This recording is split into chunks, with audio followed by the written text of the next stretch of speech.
जवळपास वर्णीमध्ये आपण पाहतोय अनेक गृहनिर्माण प्रकल्प हे मार्गी लागलेले आहेत. जसं BED आमच्या वेळी आम्ही सुरू केलं होतं.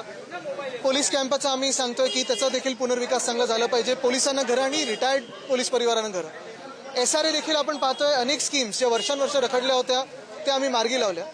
आता एकच आमच्याकडे VP नगर, मग त्याच्यात BC ब्लॉक आहे, VP नगर आहे, हे 3-4 नगर जे आजूबाजूचे आहेत ती अडकलेली आहेत. आणि कुठच्या तरी कारणामुळे एक तर 13-2 म्हणजे चेंज ऑफ बिल्डर किंवा विकासक नवीन न येता आत्ता जसं चाललंय तसं कुठेही न चालता हे रखडून राहिलेलं आहे. ते थोडं मार्गी लावायला आम्ही आलेलो. खरोखर कुठे अडकलंय, का अडकलंय, का इथे एवढी कमी गती पकडलेली आहे हे विचारण्यासाठी आम्ही आलेलो. आणि वर्डी स्पेसिफिक विषय होता. उद्या कर्जमाफीचं 7,000 कोटींचं वितरण होतंय महाराष्ट्र राज्य सरकारमार्फत.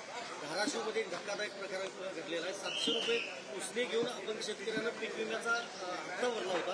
211 रुपये त्याला ही मदत मिळाली. तसं पाहायला गेलं तर पीक विमा असेल किंवा हे आता कर्जमुक्ती, जी सरकार कर्जमाफी बोलतं, कारण ह्या सरकारच्या डोळ्यात शेतकरी हे गुन्हेगार असतात आणि म्हणून सतत कर्जमाफी असं हे सांगत असतं. आता उद्यापासून जे वितरित होतील खरोखर किती कोणाला मिळतील, काय मिळेल, हे उद्याचं सगळं झाल्यानंतर आपल्याला कळेल. खरोखर शेतकऱ्याची मदत व्हावी ही आमची मनापासून इच्छा आणि म्हणून आता आम्ही त्याच्यावर काही बोलणार नाही. रोहित पवार आणि आपण देखील दोघांनी देखील भेट घेतली. नाही, आमचा वेगळा विषय होता. नक्कीच मला वाटतं भाजपचे राष्ट्रीय अध्यक्ष यांची सीट होती. गेले 25 वर्ष भाजप जिंकत आली होती आणि तिथे आता बदल होतोय. हे देशात बदल होण्याचे चिन्ह आहेत. 158 खटले प्रलंबित आहेत. परीक्षा गैरव्यवहार जे काय आतापर्यंत आहेत 22 वर्षापासून 158 खटले प्रलंबित आहेत. सुनावणीच झालेली नाही. नीटचं सगळं प्रकरण बाहेर आलं, मात्र ही 22 वर्ष अजूनही प्रलंबित आहे. मला वाटतं आता रात्री काही इंस्टाग्राम रील्स तुम्हाला परत येतील मित्र म्हणून, तर त्याच्यावर कळेल. फडणवीस जर दिल्लीमध्ये गेले आणि अमित शहा मोदींना डावलून जर ते PM झाले तर त्याचं स्वागत केलं जाणार आहे. महाविकास आघाडीची भूमिका काय? मला वाटतं भूमिका फडणवीस साहेबांनी पहिली स्पष्ट करावी. त्यांची स्वप्न काय ती स्पष्ट करावी, मग आमची भूमिका आम्ही सांगू. पण मी आधी पण हे सांगितलेलं आहे की कदाचित हे आता जे अधिवेशन होऊन गेलं हे मुख्यमंत्री म्हणून त्यांचं शेवटचं अधिवेशन, ते कदाचित दिल्लीत जातील मी सांगितलं. फडणवीस स्वतः म्हणतात की ते महाराष्ट्रातच असतील म्हणून. आता तुम्हाला भाजपची सगळी रणनीती माहिती असते. जे नाही होणार ते सांगायचं होणार आणि जे होणार ते 100% नाही होणार सांगत असतं. कुस्तीपटू ज्यांनी ब्रिजभूषण यांच्यावर आरोप केले होते आणि गंभीर आरोप होते, आज त्यांना न्यायालयाने सोडले. आता जे टीव्हीवर येऊन कल्चर बद्दल सांगतात लोकांना, ही आपली सभ्यता नाही बद्दल सांगतात, त्यांच्यासमोर प्रश्न विचारा, त्यांना विचारा. गडकरींच्या विरोधात जो रोष आहे तो वाढतोय. नागपूरमध्ये आज काँग्रेसचं आंदोलन केलेलं आहे आणि ठिकाणी आंदोलन होणार. नुसतं गडकरी नाही तर पूर्ण देशभरात आपण पाहतोय प्रधानमंत्र्यांच्या विरोधात देखील खूप रोष आहे. गेले 12 वर्ष देशाची आर्थिक स्थिती असेल, देशाची सामाजिक स्थिती असेल, शिक्षण व्यवस्था असेल, प्रत्येक गोष्टीमध्ये आपण पाहतोय घोळ झालेला आहे. आणि एक कळायला लागलेलं आहे की भाजपला सरकार चालवता येत नाही.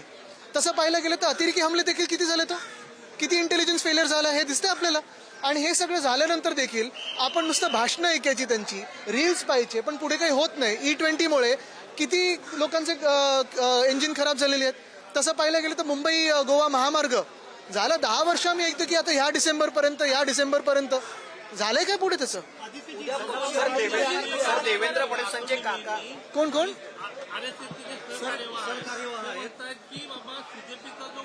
आंदोलन झालं ते संविधान विरोधी होतं.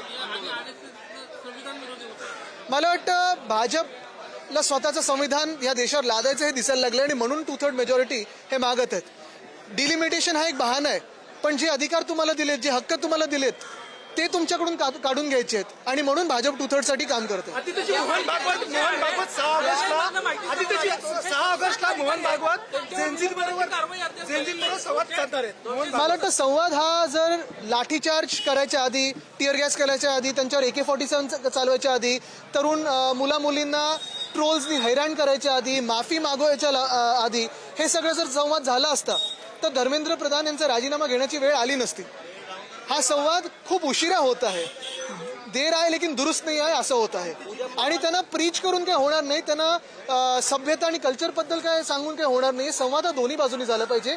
जेनजीच्या मनात काय आहे ते ऐकायला तुम्ही आता हे सगळं दाखवत असाल, पण त्यांच्यावर गंजलेले खिळे लावून लाठ्या चालवलेल्या आहेत. महिलांना कसं हँडल केलेलं आहे.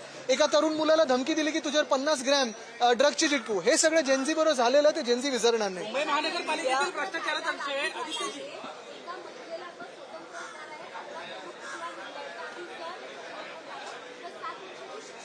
असं आपल्या देशात पक्ष उल्लंघन कायदा पण आहे, पण त्याचं काय झालंय हे आपण पाहतोय. गेले 4 वर्ष त्याच्यावर प्रलंबित आहे. उद्या याबाबत सुनावणी आहे. उद्या याबाबत सुनावणी आहे. पक्षचिन्ह आणि या सगळ्या बाबत सुनावणी आहे. अगदी युक्तिवाद केला जाऊ शकतो. काय होईल? मुंबई महानगरपालिकेचा अधिकाऱ्यांचा विषय आहे. 267 हा त्याच्यावर येतो, एक मिनिट येतो. 267 अधिकारी भ्रष्टाचार प्रकरणात सापडले, मात्र त्यांच्यावर कारवाई होऊ शकली नाही. केवळ 27 निलंबित केले तर कारण ही जर कारवाई केली तर अगदी उपमुख्यमंत्री कार्यालयापर्यंत ही कारवाई जाईल हे त्यांना माहिती आहे. आणि भ्रष्टाचार हा DCMच्या ऑफिसमधून, CMच्या ऑफिसमधून की त्यांच्या लाडक्या कॉन्ट्रॅक्टर्सच्या हातातून होतोय हे सगळ्यांना कळायला लागेल.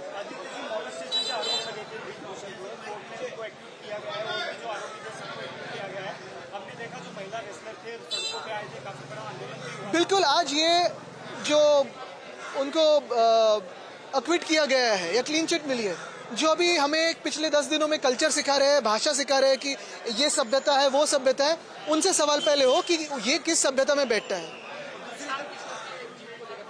मुझे लगता है कि यही बदलाव की जो एक हवा है वो देश भर में घूमेगी. और गए 20-25 साल से जहां भाजपा हारती नहीं थी, मुझे लगता है